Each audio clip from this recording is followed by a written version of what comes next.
आपण पाहत आहात लोकधारा मराठी न्यूज, आवाज जनतेच्या हक्कासाठी।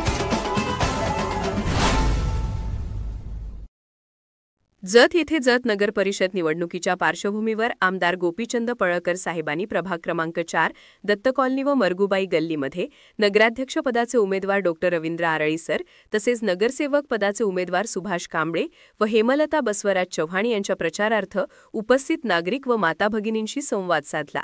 यावेळी माजी नगराध्यक्ष अशोक बनमेनवार साहेब, भाजपा शहराध्यक्ष अण्णासाहेब भिसे, माजी बांधकाम सभापती व युवा नेते परशुराम भैया मोरे, युवा नेते संजय तेली, विशाल प्रधान, अतुल मोरे, डॉक्टर सार्थक हिट्टी, महबूब शेख, गुंडा शेठ, बसवराज चौहान, निखिल मलाबदी तसेच सर्व पदाधिकारी, कार्यकर्ते व माता भगिनी उपस्थित होत्या। लोकधारा मराठी न्यूजला लाईक करा, शेअर करा आणि सबस्क्राइब करा।